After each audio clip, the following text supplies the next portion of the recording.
महाराष्ट्र विधानसभा चुनाव में वोटर्स ने पिछले 30 साल का रिकॉर्ड तोड़ दिया। चुनाव आयोग की माने तो इस बार करीब 65% वोटर्स ने मतदान किया। माना जा रहा है कि महायुति और महाविकास अघाड़ी ने इस चुनाव में जिस तरह धुआंधार प्रचार किया, उसका असर भी वोटिंग में नजर आया। दोनों पक्षों के लिए वोटर घर से बाहर निकले। 2024 के विधानसभा चुनाव में बम्पर वोटिंग की वजह से राज्य की 100 विधानसभा सीटों पर करीबी मुकाबला देखने को मिल सकता है। लोकसभा चुनाव में भी महाराष्ट्र के वोटर्स ने जमकर मतदान किया था। इसका फायदा महाविकास अघाड़ी को मिला था। 1995 में भी राज्य में रिकॉर्ड 71% मतदान हुआ था। तब महाराष्ट्र में पहली बार गैर कांग्रेसी शिवसेना बीजेपी गठबंधन की सरकार बनी थी।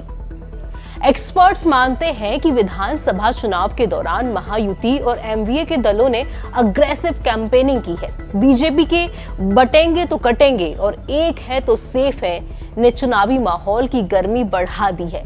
मुस्लिम संगठनों की तरफ से एमवीए को समर्थन करने की अपील के बाद ये चुनावी नारे चुनावी फिजा में गूंजते रहे। एमवीए की ओर से उद्धव ठाकरे और शरद पवार की भावनात्मक अपील ने भी समर्थकों को घर से निकलने के लिए मजबूर किया। निर्वाचन आयोग के आंकड़ों के मुताबिक पिछले चुनावों के मुकाबले 2024 में वोटर्स की संख्या में इजाफा हुआ है। 2019 के विधानसभा चुनाव के दौरान 8.85 करोड़ वोटर थे, जो अब 9.5% बढ़कर 9.69 करोड़ हो गए हैं।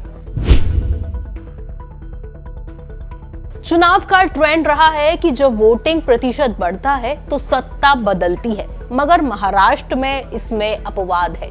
यहाँ कई बार वोट प्रतिशत बढ़ने के बाद सत्ता बदली और कई बार सत्ता पर काबिज गठबंधन को फायदा हुआ। 2024 के लोकसभा चुनाव में वोटिंग बढ़ी तो एमवीए को बड़ी जीत मिली। लोकसभा चुनाव में राज्य में 61% वोट पड़े थे। एमवीए के हिस्से में 43% और महायुति को 42% वोट मिले थे। प्रतिशत का फायदा सत्ता पर काबिज एनसीपी कांग्रेस गठबंधन को मिला था। 2004 की बात करें तो 2004 में 63% वोटिंग हुई थी। तब एनसीपी को 71 और कांग्रेस को 69 सीटें मिली थी। सत्ता में बैठे गठबंधन की वापसी हुई। शिवसेना को 62 और बीजेपी को 54 सीटों पर संतोष करना पड़ा। 2014 के चुनाव में भी वोटिंग में 4% का इजाफा हुआ और महाराष्ट्र में सरकार बदल गई थी। 2014 की बात करें तो 2014 में 63% मतदान के बाद बीजेपी 125 सीटें जीतकर आगे आई। शिवसेना अलग चुनाव लड़ी मगर 63 सीटें जीत सकी। कांग्रेस और एनसीपी को बड़ा नुकसान उठाना पड़ा था। महाराष्ट्र के चुनावी इतिहास के पिछले 30 साल में ऐसे मौके आए जब कम वोटिंग के बाद भी सरकार रिपीट हुई। एनसीपी कांग्रेस गठबंधन 2009 में वोटिंग परसेंटेज घटने के बाद भी सत्ता में लौटा।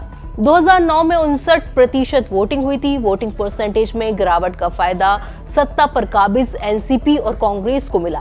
कांग्रेस 82 और एनसीपी 62 सीटें जीतकर सत्ता में लौटी। विपक्ष में बैठी शिवसेना बीजेपी को कुल 110 सीटें मिली।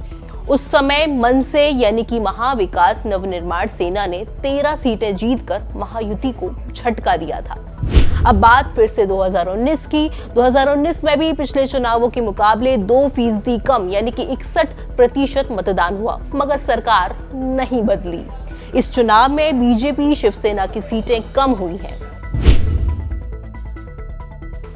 अब चुनाव आयोग की माने तो विधानसभा चुनाव में शहरी वोटर्स के मुकाबले गांव के मतदाता ज्यादा एक्टिव रहे हैं। सबसे ज्यादा 76% वोटिंग पश्चिमी महाराष्ट्र के कोल्हापुर जिले में हुई। कोल्हापुर की करवीर विधानसभा सीट पर सबसे ज्यादा 84% वोटिंग हुई, जहां कांग्रेस के राहुल पाटिल और शिवसेना के चंद्रदीप नारके के बीच मुकाबला रहा।